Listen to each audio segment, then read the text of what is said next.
Yo, what's poppin', guys? It's your boy Crooks 209 back at you guys with another video, and today we're going to be doing a fight breakdown on my set of fights against Ed Parker from the UFC esports tournament that happened this last weekend. And I know the first question you guys have for me is, why in the hell did I pick Renan Barão? And let me tell you, Renan Barão is one of the sleeper picks in bantamweight. He has very good stand-up stats as well as good jiu-jitsu. The only thing that's left to be desired from him is his recovery. It's not the best. I believe it's an 88, which is not very good, but we can manage that by just not getting hit. And Ed goes with the Jose Aldo pick here. I thought he was going to go with Dillashaw, but he decides to go with Aldo. So here we're going to touch gloves in a show of respect. And immediately I noticed something a little bit different about Ed here, is that he's kicking the legs and he's moving forward, which let me know that he was ready for a brawl. He was ready for the action that was about to come in this fight. So here we're trying not to give ground, and then he switches to southpaw, which made me feel a little bit more at ease because Jose Aldo doesn't have the best switch stance stats, but still Ed Parker is very dangerous no matter what stance he's in with Jose Aldo. So we're trying to apply a little bit of pressure, but I noticed that he's throwing a lot of calf kicks, so we try to respond right there, but he blocks it. And already our leg is super damaged just with three kicks from him and a check. So we need to be very careful with the leg kicks in this fight. He pops off a good jab, leg kick right there, tries to hit us with a 4-punch combination but only landed 2. He's major lunging, trying to apply the pressure to stop them kicks from coming out, but we're giving him a little bit of room to try to catch a feel for what he's trying to do. Tries to pull counter elbow me but misses. Hits us with a good 4-piece, breaks our block down. Good calf kick right there on his part. Now we're just trying to let our block refill up a little bit before we go back in with Ed Parker. So we're trying to catch him. In that animation of him throwing a leg kick, but it's going to be very hard because he has such good timing. Right there we hit him with a good body kick. He tries to pull counter elbow as we hit him with a 1-2. Try to catch him with a head kick, but we miss. He calf kicks us again. And look at the leg is just starting to go down further and further with each calf kick he hits me with. There's another one. He's major lunging out of the way to avoid the strikes. We're able to check that one, slip straight him, catch him with a good switch kick to the body, go back down to the body with a good body straight. Try to catch him with the straight, but he pulled it. Now here we're trying to make the best out of when he is up against the fence, which really, looking back on it, I should have been landing the leg kicks when he's back right here. But I mean, 2020 vision is perfect, right? And in the fight, I really didn't see it that way. But here we're trying to give him a little bit of room to throw those leg kicks so that way we can counter it. He switches into orthodox to give me a different look, pops off 2, then switches back to southpaw and pops off another 2, but we catch him right there. But we major lunged out of the way to not really hit him with a lot of damage as much as we wanted to. So here he's applying the pressure, but he's back in southpaw. Good calf kick by him again. Good body kick on the exit right there. Catch him with a good inside leg kick, but now he's swaying to avoid getting damage. But here we're just trying to step up the pressure, trying to let him know that we're here. Catch him with an overhand off that whiff kick, but he's going back down. We catch him with a good 2-punch, but then he catches us with a return 3-punch, kicks us to that leg again, and we have to switch into southpaw, which is not something that I wanted to do until the second round at least. But he's forced me to switch into it by landing really good leg kicks, and that's the end of the first round.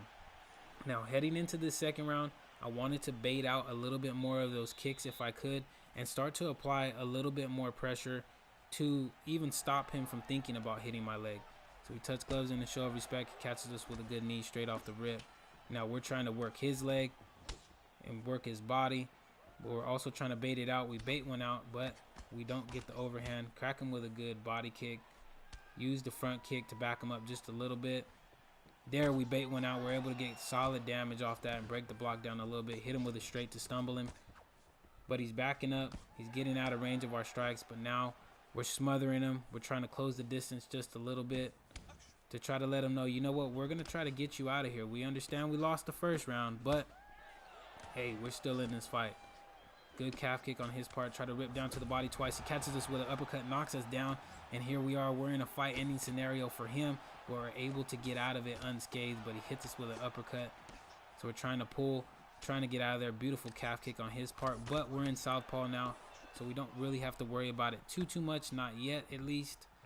So here we're just taking our time, trying to let the block and the head health go back up. We switch back into orthodox, try to bait out some more of those kicks, catch him with a good kick. He throws another one, try to respond with a head kick, but it doesn't work out. Double jab straight into the block, break it down just a little bit. And now we're back on the pressure. We're trying to pressure him, trying to keep him in this corner, but he's doing a good job of major lunging out when he gets stuck in that corner. But we're still going to try to do what we can to get him out of this fight. Catch him with a good leg kick of our own. He responds right there. Tries to hit us with the 4-piece and the 3-piece right after that. But luckily a lot of those hit off of our block. Try to catch him with a good straight. He responds. Good leg kick on his part as he's exiting. So here, this is a very fast-paced fight. We're both landing on each other. Look at both of our head healths. They're very low.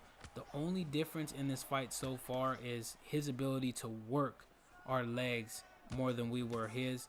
But look, we're trying to make a comeback. We have him pressed up against the fence, breaking that block down, trying to catch him, but he's catching us right back. The head health on us is blinking, so we need to recover by backing up. Switch into switch stance so that way we don't get rocked down to the leg. But here, trying to apply more pressure. But we're both going tit for tat on landing for damage.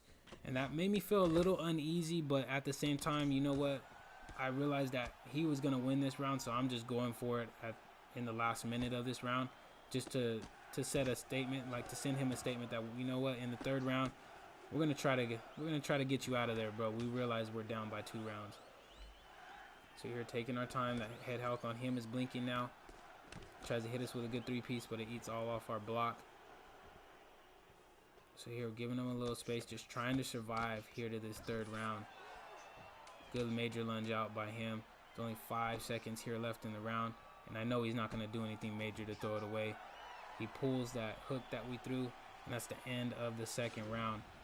Now, going into this third round, I knew that I was down 2 rounds, so I was going to go balls to the wall hard and literally just go for a W as hard as I can and not try to back up as much as possible. So here we switch into southpaw, and here's the pressure.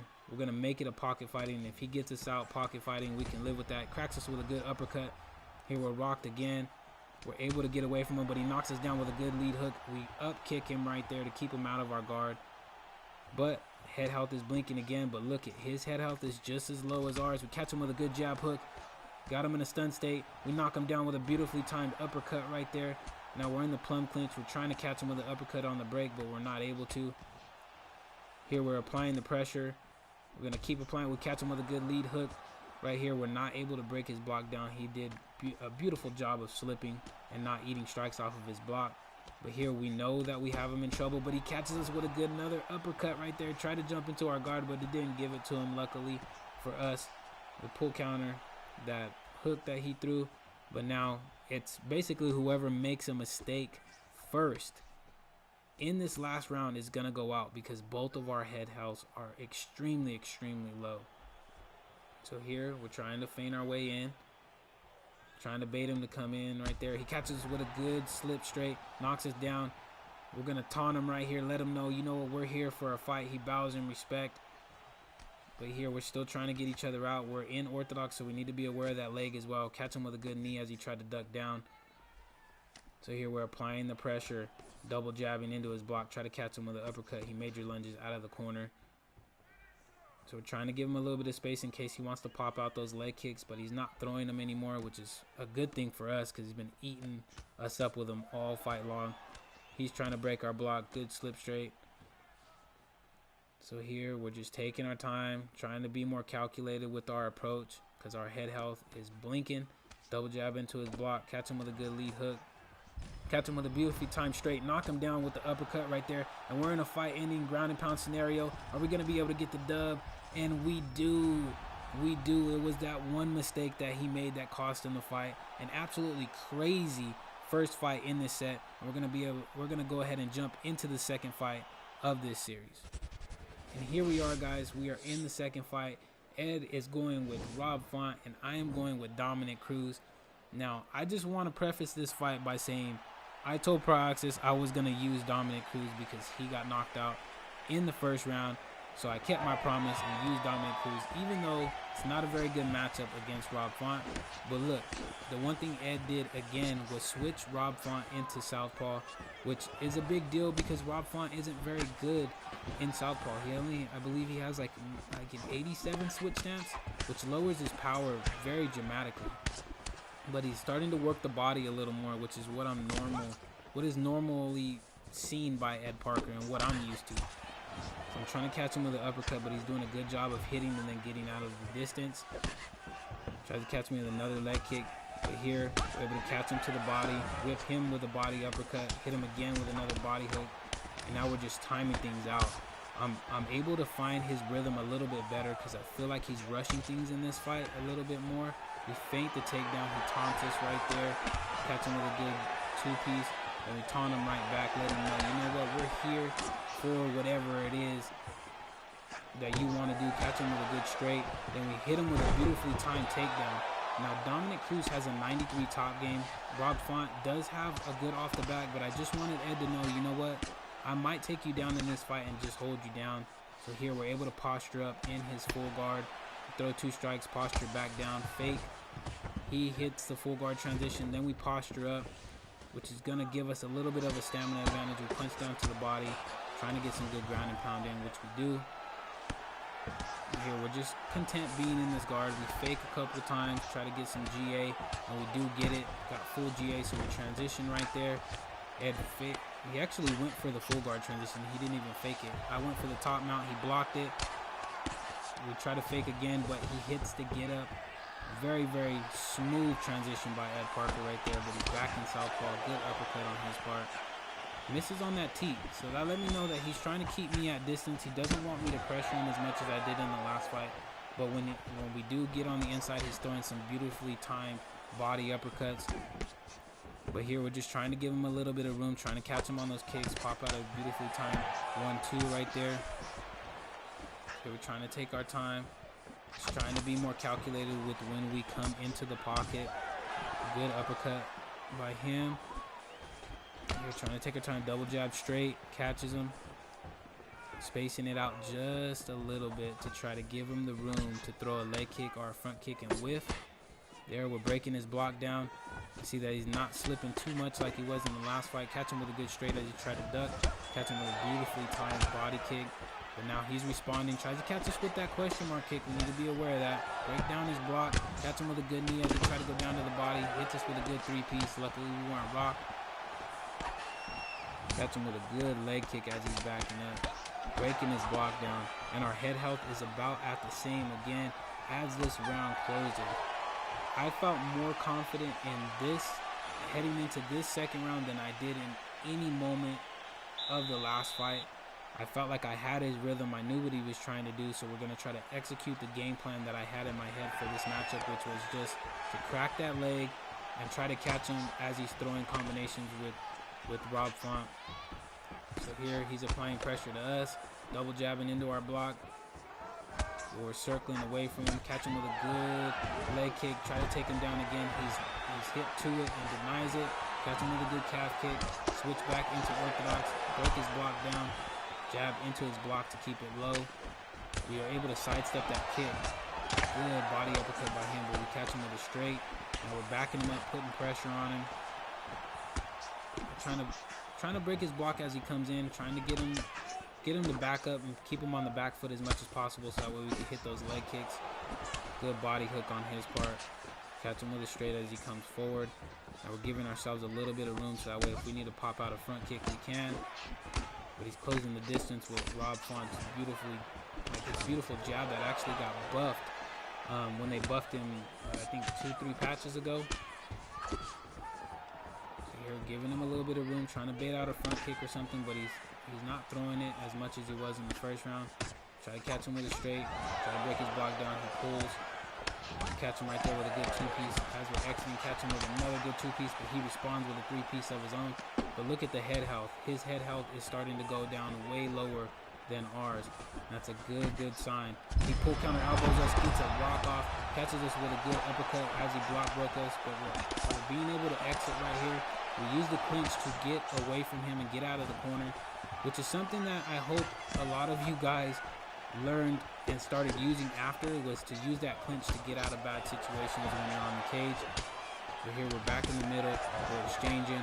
Even though we got rocked, our head health is looking a little bit better than his, which is a good sign for us. We catch him with a beautifully timed front kick right there. Try to catch him with an uppercut, but it doesn't break his block. Hit him with a good 4-piece, knock him down. Here we're not going to be able to get the finish because Rob Font's chin is so good, but we let him off the hook, we throw to the body. Now we're trying to catch him with a good 3-piece, but we need to be aware of counters like what almost just happened, that pull elbow that happened, that he threw. But we're staying in his face, trying to get that block to go down little by little. We need to reset because our stamina is starting to get significantly lower than his, which isn't good, especially against Ed Parker and with his body working ability, where we catch him with a good straight head kick. Now we're in a ground and pound scenario right here, and we're not able to get the finish. He's so good at avoiding shots right there on that knee on belly. And we're back in his full guard, but we only have 20 seconds left, so we just want to work and keep chipping at the head health as much as we can here. We don't want to posture up because that's what he's expecting us to do, so we do it anyways. We try to get some good ground and pound in, but we're not going to be able to get the finish, and that is the end of the second round. My confidence was at an absolute high after this second round. I knew that at some point I was going to be able to get Ed out of here as if the fight kept going in the way that it was going. So we start the third round out by touching gloves and show of respect. And he switches back to southpaw, which let me know, all right, it's time to turn it up. We catch him with a good jab hook, whip down to his body. Try to go with an uppercut thinking that he's going to duck, but he doesn't. Good slip on his part to avoid the straight. But now we're just applying more and more pressure, ripping to his body now as well. He catches us with a good 3-punch and knocks us down right there, though. So we need to be real careful because Ed is still game, especially in these kind of situations. So we're jabbing into his block, keeping the pressure on, lowering that block, calf kicking right there. But we're trying to get him out of here and trying not to give him any momentum at all. So he's trying to throw a 1-2, catch him with a good calf kick. We're giving him a little bit of room, standing in front of him, trying to see what he's going to do, if he's going to try to pull counter us, but he doesn't. Catch him with a good straight. Here we're standing right in front of him. Good jab, leg kick by us right there. We catch him with a beautifully timed 4-punch combination. We knock him down and we're in a ground and pound scenario, and we're able to get the W. A 4-piece combination at the perfect time got Ed Parker out of there. It was a crazy 2 fights. I would say it was probably the fight. I don't want to say fight night, but the set of fights that really showed you guys how high level this tournament was going to be played at. But shout out to Ed for giving me such a tough fight. Shout out to the ESFL for letting me be part of this tournament. I mean, of course I was able to end up getting the victory against Ed, but it was not easy at all. If you guys enjoyed this video, make sure to hit that like button, as well as if you're new, make sure to hit that subscribe button. The next video that I'm going to be doing is going to be my finals fight against Dabikin, because those also were very good fights. But until then, guys, take it easy, be safe, and thank you guys for stopping by again.